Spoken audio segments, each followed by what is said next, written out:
Kami bersama Gus Fuad Pleret menjaga Undang-Undang Dasar 1945 dan Pancasila dari rongrongan sisa-sisa antek penjajah Belanda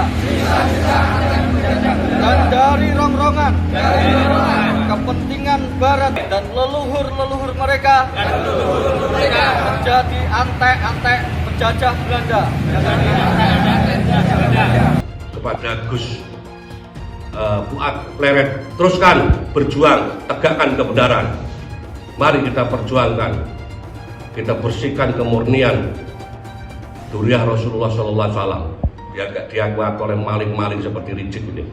Tolak pengajuan dari kelompok-kelompok yang menghendaki Habib Idrus Al-Jufri untuk jadi pahlawan negara ini, karena mereka itu tidak punya kepedulian, tidak punya prestasi apa-apa, pengorbanan untuk kemerdekaan negeri ini.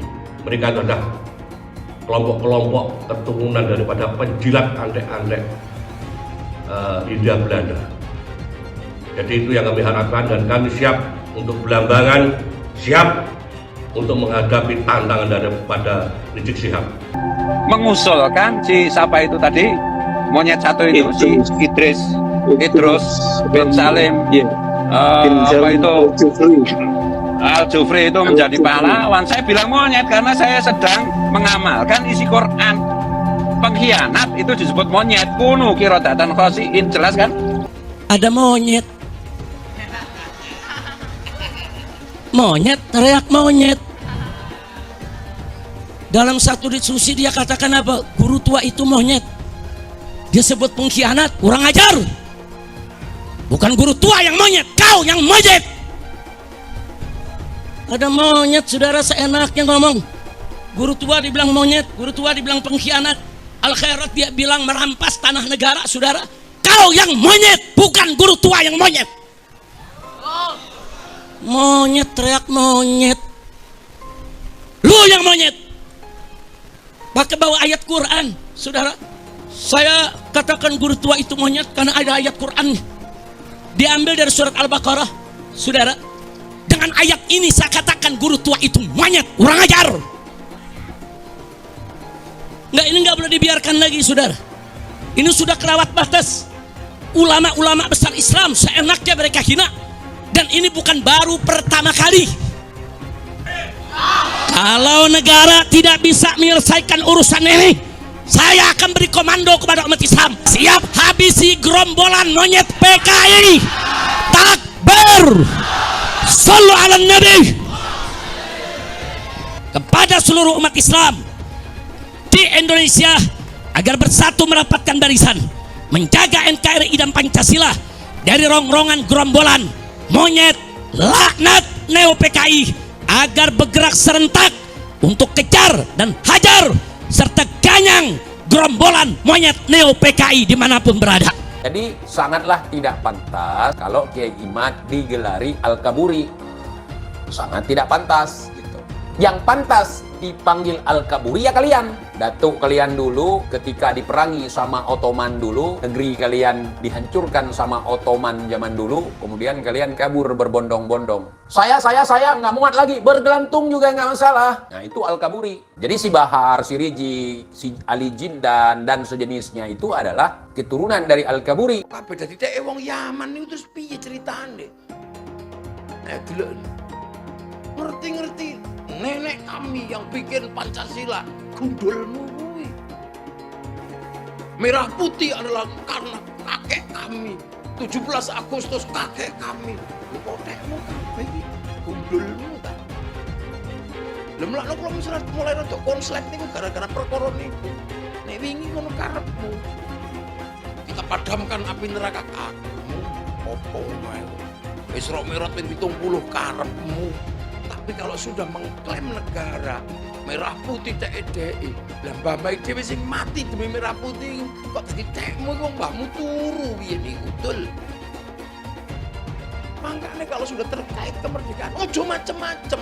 tak samplok rupamu. Ini Kiai Imad ini membatalkan nasabah Balawi karena dibayar oleh Cina. Kata saya, urusannya apa Cina sama saya? Apa untungnya Cina itu sama batalnya nasabah Balawi? Sekarang kan di Banten lagi ada proyeknya Pak Jokowi dulu, proyek strategis nasional, namanya PIK 2. Saya kan nggak ngomong, mau setuju, mau menerima, mau menolak, saya nggak ngomong. Itu banyak orang-orang yang musuh-musuh Pak Jokowi itu sekarang lagi menolak proyek strategis nasional PIK 2. Lalu karena saya diem aja, tuh lihat Kiai Imad, kalau nasab Habib aja dikejar, tapi adanya penjajah Cina katanya di Tangerang, Banten, dia diam saja. Aktivis-aktivis sudah menolak, tapi Kiai Imad diam saja. Itu tanda bahwa isu nasab ini dibayarin oleh Cina PIK 2.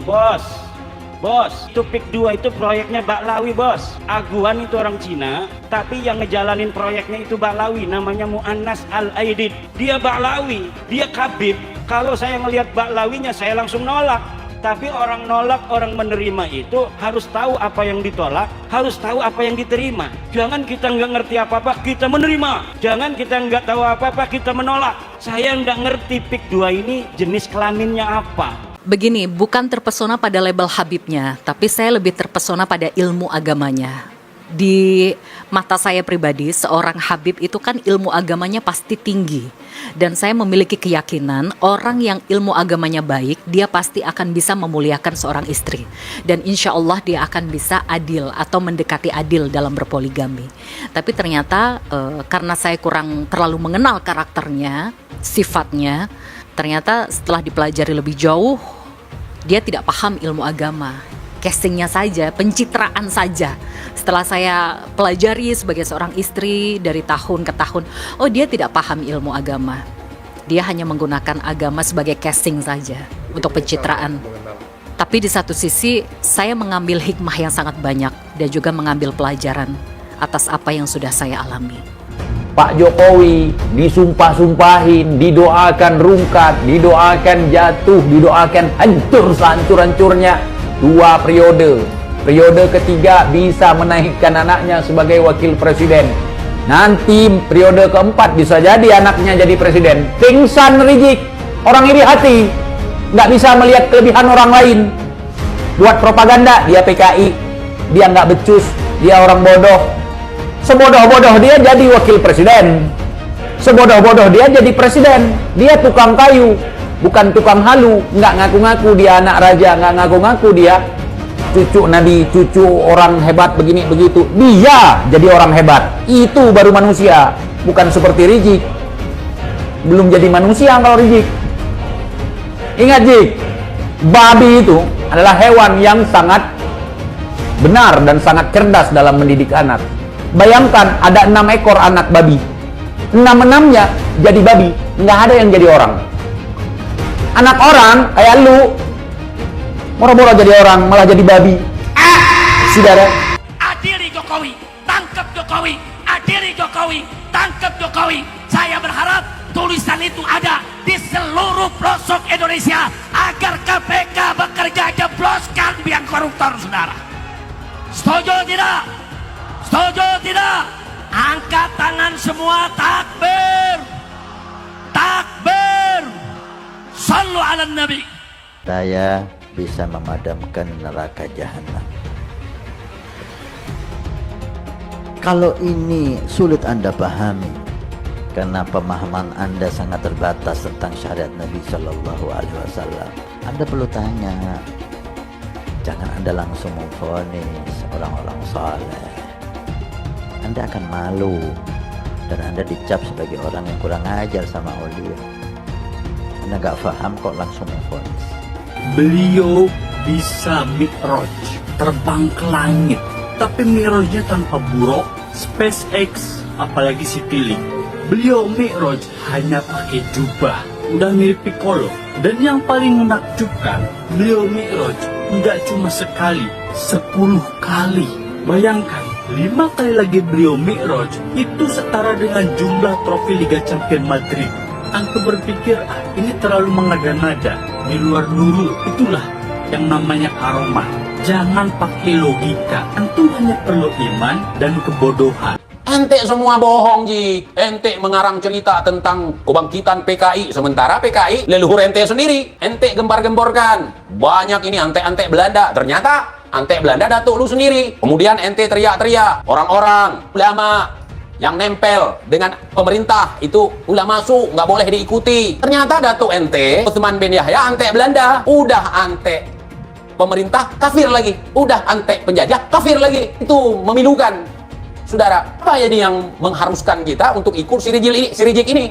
Ente bilang, ulama-ulama yang berada di pintu sutroh, mereka-mereka yang bersahabat, yang dekat dengan pemerintah ulama su, kata kau. Sementara yang kita cek datuk kau, Utsman bin Yahya, dekat dengan Belanda. Belanda itu kita tahu, penjajah, kafir lagi. Musuh leluhur kami, bukan leluhur kau, leluhur kami. Jadi jangan sampai kau sama-samakan. Belanda itu musuh leluhur kami, bukan musuh leluhur kau. Leluhur kau itu Muhibbin Belanda. Indonesia ini adalah buah dari gerakan dakwah ulama tadi. الخير والنور الذي وصل إلى إندونيسيا بواسطة العلماء من آل بيت النبي محمد الذين هاجروا من تريم من حضرموت إلى إنديا ثم إلى إندونيسيا. Islam yang ada di Indonesia ini adalah sumbernya daripada ulama dan ahlul bait yang dari kota Tarim Hadramaut yang hijrah dari negerinya mampir ke India kemudian datang ke Indonesia.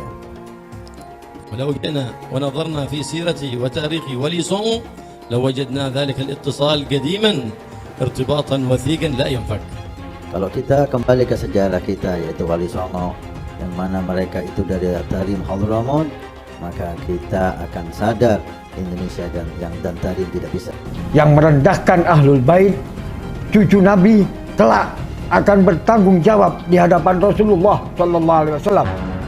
Belajar dengan kami Ahlul Bait, walaupun Bahlul lebih utama daripada 70 ulama atau kiai. Bahwa saya Habib derajatnya lebih tinggi, bahwa saya Habib lebih mulia, bahwa bagaimanapun buruknya saya, maka saya tetap yang memberi syafaat kepada kalian semua. Jadi surga dan neraka itu sangat bergantung pada apakah saya meridhoinya atau tidak. Ada di kalangan para habaib itu yang sampai mengatakan bahwa bahkan ketika ada orang yang ahli maksiat, ketika dia tidak taat formulasi agama, dia tetap bisa masuk surga dengan jalur VVIP kalau mencintai golongan kami dan lain sebagainya. Sebenarnya betulkah sih nggak sambung nasab Ba'lawi ini?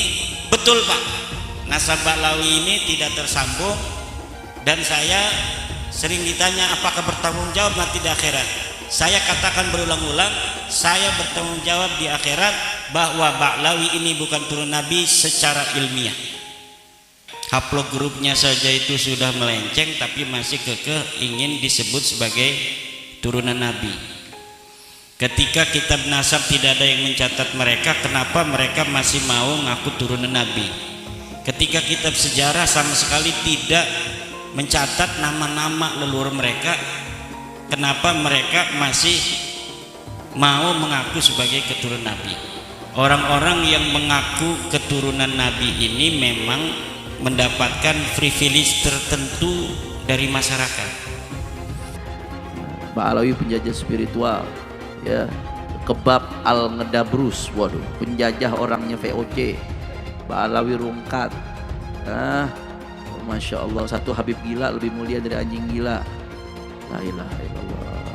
Kalau berisik dengan suara Habib, azanin aja, ketawain aja. Setan tuh ngajak orang sesat. Dari dulu gak ada ulama yang membatalkan nasabnya Ba'lawi, gak ada ulama yang membatalkan nasabnya para habaib. Sekarang muncul Imad, muncul Abbas, Raja Dangdut ikut-ikutan. Jawab yang kompak, kacau atau tidak? Yang mengajarkan kesesatan apa namanya? Kurang kompak apa namanya? Ini Imad mengajarkan kesesatan, berarti Imad. Kurang kompak, Imad. Abbas buntet mengajarkan kesesatan, berarti Abbas.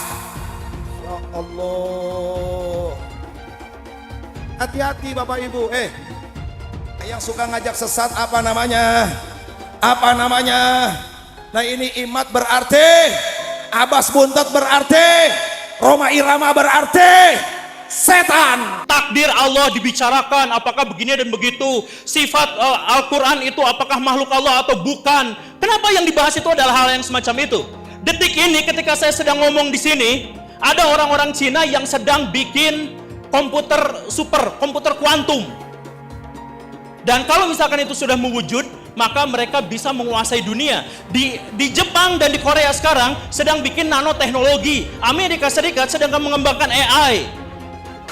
Coba saya tanyakan, perintah Allah adalah untuk membahas hal-hal seperti itu, mengkaji hal-hal seperti itu, mengkaji ayat-ayat kauniyah, membahas tentang ciptaan-ciptaan Allah. Tapi kita tidak melakukan seperti itu. Yang kita lakukan adalah ngebahas tentang Allah, tentang takdir, tentang perbuatan Allah, lalu kita klaim sama-sama, kamu masuk neraka. Itu kan gitu kan kita tuh sekarang tuh kan, itu perbuatan-perbuatan Allah, tapi malah kita yang mengklaimnya. Kamu masuk neraka, kamu masuk surga, kamu selamat, kamu tidak selamat, dia syahid. Tahu dari mana itu? Itu kan perbuatan-perbuatan Allah, tapi itulah yang jadi bahan perdebatan kita. Perdebatan kita di ruangan ini sekarang. Taubat kalian semua. Itu leluhur kami Al-Faqih Muqaddam. Mi'raj satu malam 70 kali. Rasulullah sallallahu alaihi wasallam hanya diizinkan Allah mi'raj ke Sidratul Muntaha seumur hidup 1 kali. Ketika ada orang mengatakan bahwa moyang kami bisa mi'raj 1 malam 70 kali, ini telah merendahkan Rasulullah, telah menghina Rasulullah sallallahu alaihi wasallam. Ada lagi berita-berita khurafat. Leluhur kami kalau tidak malu sama Allah dapat memadamkan api neraka cuma dengan kelingking. Menghina Nabi sekarang menghina Allah subhanahu wa ta'ala. Banyak lagi cerita seperti itu. Leluhur mereka semuanya wali, bisa nurunkan emas dari langit. Yaman itu negeri paling miskin di Timur Tengah. Bagaimana kita percaya dia bisa nurunin emas dari langit? Nah, ini membuat satu faktor menguatnya saya, keraguan saya tentang apa iya cucu Nabi ini kayak begini. Dari 3 disiplin ilmu ini, menurut sejarah, menurut ilmu nasab, menurut ilmu filologi, menurut ilmu DNA, maka muncullah hakul yakin bahwa Ba'alawi bukan keturunan Nabi Sallallahu Alaihi Wasallam. Mitos tentang kesucian Habib di Indonesia perlahan runtuh. Bila semula para Habib seperti Rizik Syihab atau Bahar Smith dipercaya sebagai manusia suci yang harus dipercaya dan diikuti perintahnya, rasa hormat terhadap para Habib pun perlahan memudar. Di beberapa daerah saat ini berulang kali terjadi pembongkaran makam Habib Keramat. Pembongkaran makam ini adalah bagian dari gejala lebih besar pembongkaran kepalsuan tentang Habib sebagai keturunan Nabi Muhammad. Para Habib di Indonesia tidak bisa dianggap sebagai keturunan Nabi Muhammad. Para Habib seperti Habib Rizik Syihab atau Habib Bahar Smith justru melanggar ajaran Islam. Sudah saatnya masyarakat Indonesia tidak lagi percaya pada mitos-mitos tentang Habib sebagai keturunan Nabi yang suci. Habib Bahar berkata, satu Habib lebih utama daripada 70 kiai. Yang ngomong bukan Bahar bin Smith. Itu saya lagi buka kitab.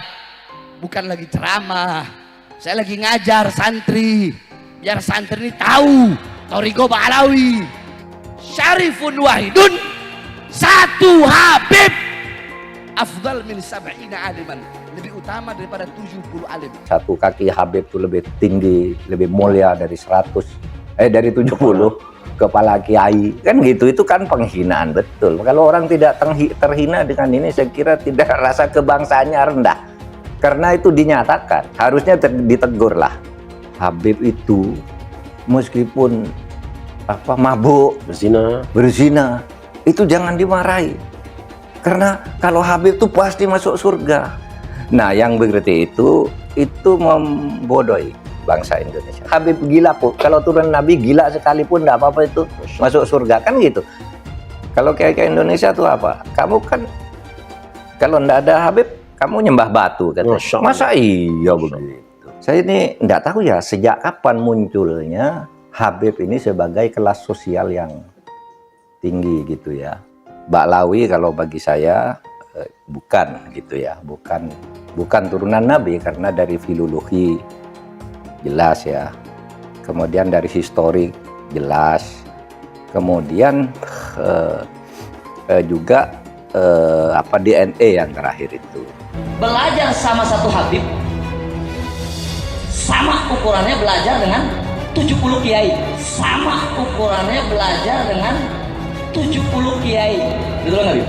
Satu Habib, walaupun Habibnya jahlun maksudnya bodoh kata Iwa, walaupun Habibnya jahlun maksudnya bodoh kata Iwa, itu ukurannya perbandingannya amat 70 kiai yang alim. Itu ukurannya perbandingannya amat 70 kiai yang alim.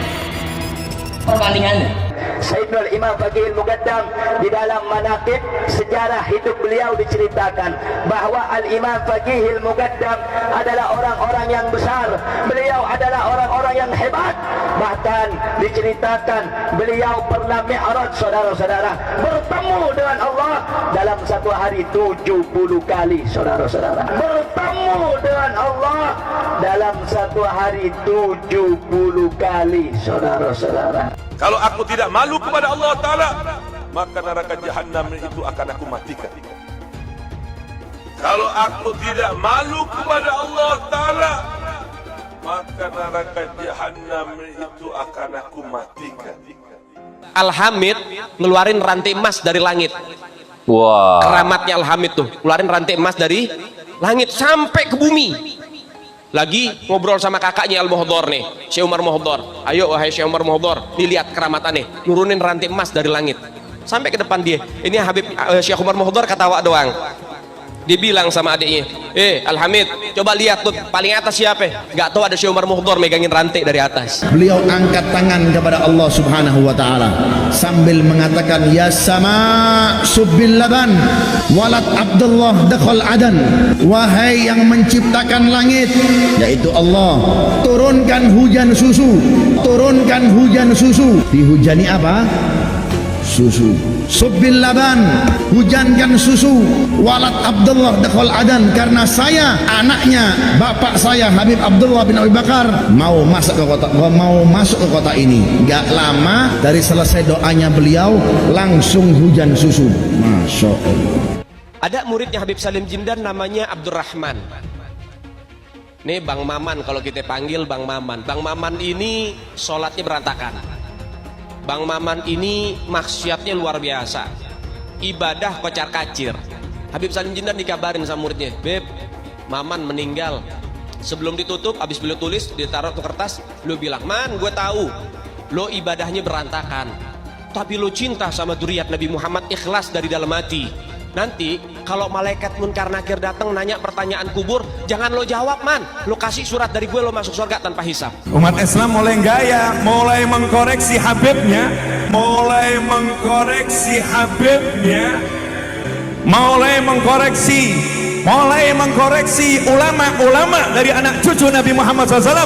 Orang yang seperti itu mirip dengan iblis. Orang yang seperti itu mirip dengan iblis. Sudah dijelaskan, orang yang mati bawa benci sama keluarga Nabi, bukan hanya umat Nabi dia keluar, saudara. Bukan hanya keluar dari umat Nabi, sampai dia keluar dari agama, keluar dari Islam, saudara sekalian. Artinya apa? Tidak ada kesempatan mendapatkan pertolongan dari baginda Nabi Muhammad. Man ahabbahum ahabbahallah. Siapa yang cinta dengan keluargaku para habaib, dzurriyyat Nabi Muhammad, ahlul bait Nabi, maka dia akan dicintai oleh Allah. Wa man abghadahum abghadahallah. Siapa yang benci kepada keluargaku, maka dia juga akan dibenci oleh Allah Subhanahu wa taala.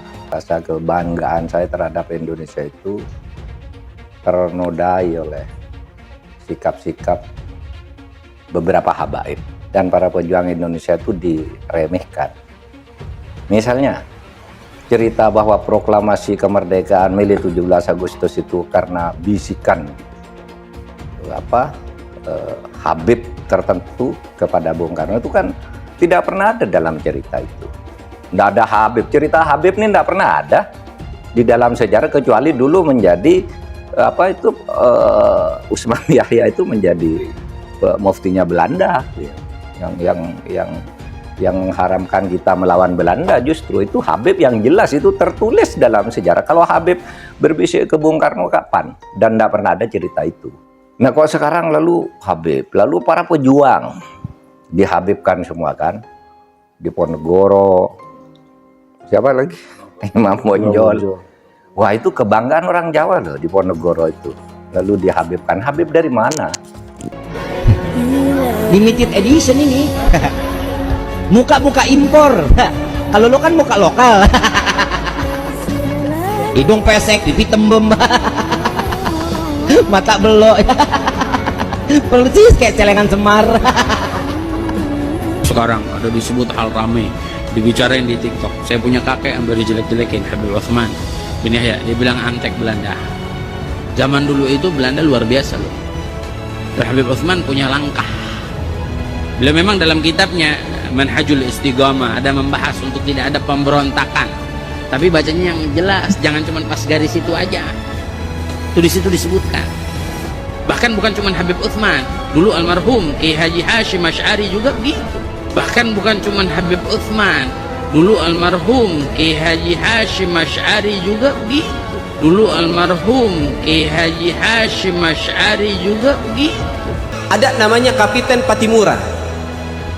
Kapiten Patimura ini adalah sosok kiai besar dari Maluku. Nama aslinya adalah Kiai Haji Ahmad Lusi. Memiliki pondok pesantren besar di Maluku, Indonesia bagian timur.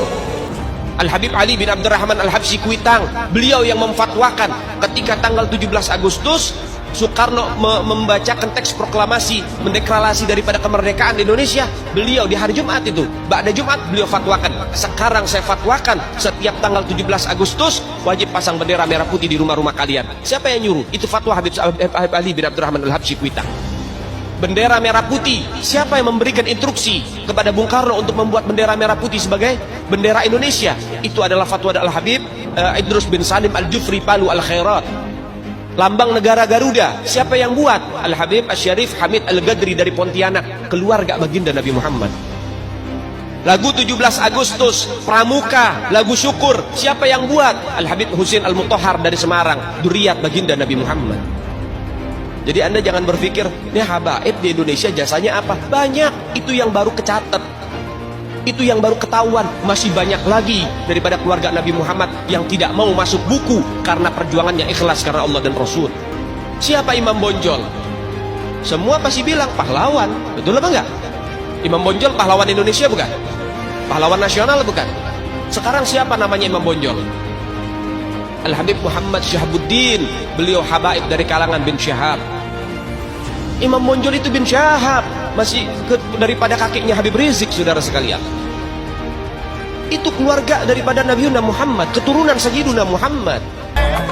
Habib Rizik, Habib Rizik guru de Nur.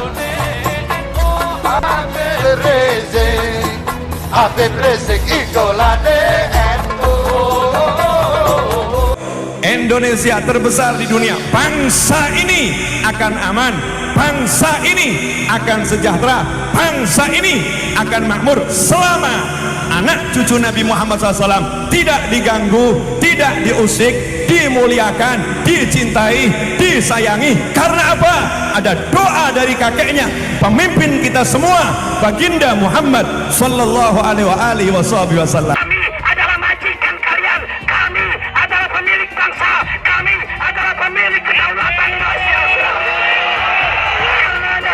Hai semua, nama saya Johannes Leong. Saya adalah investor saham, forex, dan juga kripto. Channel ini banyak membahas tentang berita terkini, edukasi finansial, investasi, dan lainnya. Jangan lupa subscribe channel ini kalau kamu suka dengan konten yang serupa.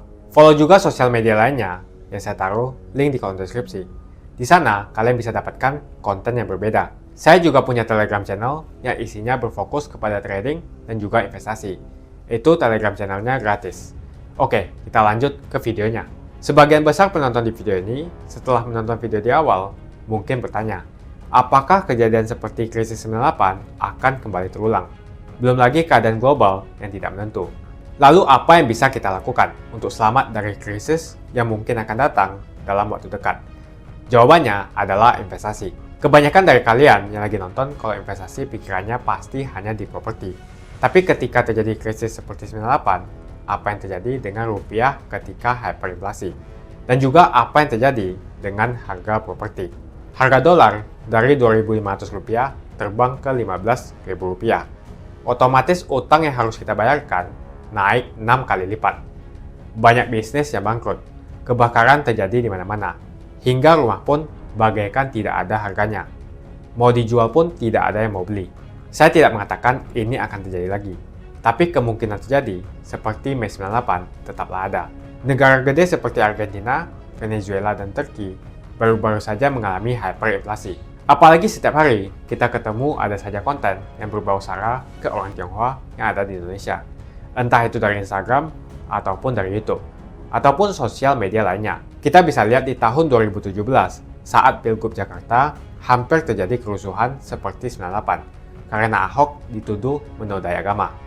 Ahok pun harus dipenjara untuk menenangkan masyarakat yang dengan gampangnya dihasut untuk membenci Tionghoa, dan tidak memilih pemimpin yang beda agama. Pada akhirnya, Anies jadi gubernur dengan bantuan Ormas Terlarang FPI. Dan sampai saat ini dijuluki sebagai Bapak Politik Identitas. Kejadian itu pun berlanjut hingga saat ini. Masifnya pemberitaan sara terhadap Tionghoa beredar di media-media nggak jelas. Penontonnya setiap hari dihasut untuk menggulingkan pemerintah karena tuduhan Indonesia dikuasai oleh Taipan atau Sembilan Naga, yang ujung-ujungnya menyalahkan Tionghoa lagi. Kita bisa melihat kejadian di PIK 2, di mana ormas terlarang seperti FPI dan juga HTI terus menghasut masyarakat untuk membenci Tionghoa. Saya tidak bisa membayangkan jika kejadian seperti Mei 98 terulang kembali. Setiap musibah yang selalu disalahkan adalah keturunan Tionghoa. Setidaknya di video ini, saya akan membagikan strategi saya yang sudah saya terapin jika kejadian 98 terulang kembali. Tujuan dari strategi ini supaya kita setidaknya bisa selamat dari masalah finansial ketika musibah ini terjadi. Strateginya adalah investasi di aset yang berbeda-beda, bukan di satu jenis aset saja. Misalnya hanya di properti. Kalian bisa mulai belajar berinvestasi di aset yang berbeda seperti Bitcoin, emas, dolar, bahkan saham global atau saham Amerika. Ini adalah cara yang bagus untuk mengurangi risiko tergantung kepada satu jenis aset saja. Bukan nggak nasionalis kalau kita mau invest di aset-aset yang saya sebutkan tadi. Tapi memang peluang yang kita dapatkan dan potensinya memang jauh lebih bagus dari properti, apalagi deposito. Pertama, pelajari jenis aset seperti emas. Setidaknya kita bisa terlindung dari efek hyperinflasi ketika terjadi. Selain itu, kalian juga harus belajar bagaimana mendapatkan penghasilan dari emas. Kedua, kalian harus belajar investasi aset global seperti saham Amerika atau saham global. Ketika terjadi krisis, yang paling berdampak adalah saham-saham Indonesia. Karena semua utang perusahaan dalam bentuk dolar akan terkena dampaknya. Deposito, reksadana, properti juga akan terkena imbasnya. Ketiga adalah kalian harus belajar mengenal berinvestasi di Bitcoin. Alasan kenapa saya suka banget dengan kripto, karena kita bisa pergi ke negara apapun di dunia ini, misalnya di Singapura, dan saya tinggal jual kripto saya di negara itu. Saya menganggap Bitcoin itu sebagai aset properti digital yang bisa saya bawa kemanapun dan jual kapanpun saja secara instan. Kalau saya butuh uang, detik ini juga bisa saya jual. Tidak usah menunggu berbulan-bulan. Itulah strategi saya jika kejadian 98 terulang kembali, untuk selamat dari masalah finansial. Kamu bisa cek link di kolom deskripsi untuk mulai investasi. Dan saya sudah sediakan juga video playlist supaya membantu kalian paham tentang investasi. Semoga video ini membantu kalian untuk selamat dari masalah finansial ketika musibah ini terjadi kembali. Semoga Indonesia selalu damai dan sampai jumpa di video selanjutnya.